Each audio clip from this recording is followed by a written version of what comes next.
అయితే మనమైతే onion egg curry చేసుకుంటున్నాం.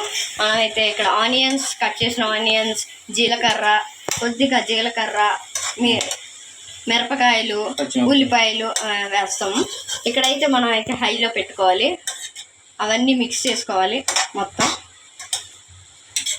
మిక్స్ చేసుకుంటూ ఉండాలి. కొంచెం రెడ్డిష్గా వచ్చేటప్పటికి మనం అయితే కొంచెం తగ్గించాలి. అక్కడైతే వచ్చింది.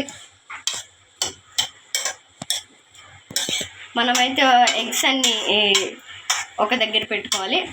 ఇప్పుడైతే ఫ్లేమ్ అయితే కొంచెం వేడిగా పెడదాం. అన్నీ మిక్స్ చేసుకోవాలి.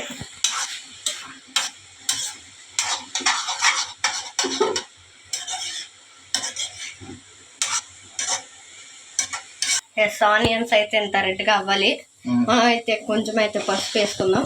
1 టేబుల్ స్పూన్ పసుపు. 1 టేబుల్ స్పూన్ పసుపు అయితే వేసుకుందాం. తర్వాత 3 టేబుల్ స్పూన్స్ కారం అయితే వేసుకోవాలి. కారం వేసుకుందాం. ఎందుకంటే నీసు వాసన రాకుండా ఉంటుందని.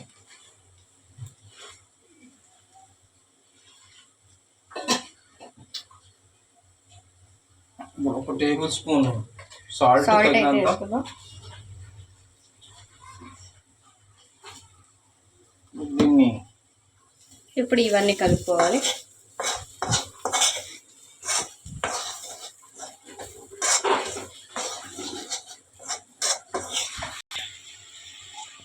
టూ టేబుల్ స్పూన్స్ వేయాలి.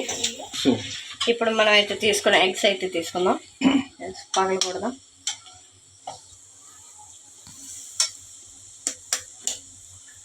తిరిగింది. మనం అయితే వేసుకున్నాం.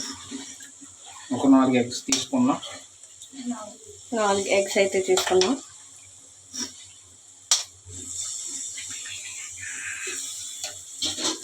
ఇంకో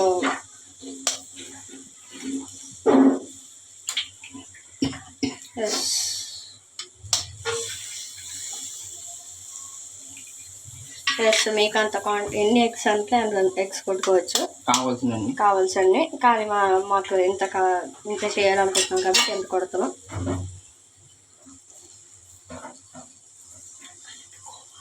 అలాగే ఒక 5 నిమిషాల ఉంచాలి అవి. అయితే ఇక్కడ హైలో పెట్టుకోవాలి. ఎగ్స్ తీసుకొని రాకుండా అలాగే 5 నిమిషాలు ఉంచాలి. చెప్పు. ఎగ్ అయితే ఇక్కడ అయితే మనం అప్పుడు తిప్పుదాం. కింద అయితే ఫామ్ అవుతుంది. అక్కడ మనం అయితే కలుపుకోవాలి.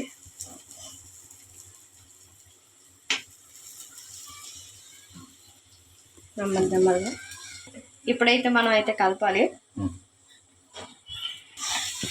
మనం అయితే కలుపుకోవాలి ఎక్కడ మేయకుండా.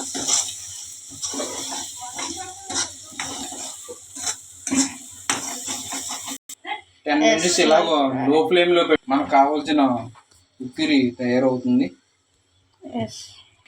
ఇప్పుడైతే మనం అయితే కొత్తిమీర వేసుకోవాలి. చిన్న కొత్తిమీర కోసుకుని అయితే మనం వేసుకోవాలి. బాగుంటుంది.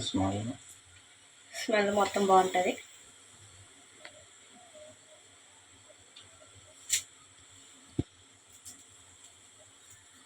ఈ వీడియో మీకు నచ్చితే లైక్, షేర్ అండ్ సబ్స్క్రైబ్ చేయండి. మనం అయితే ఇక్కడ చేస్తున్నాం. ఓకే, థ్యాంక్ యూ చూసినందుకు.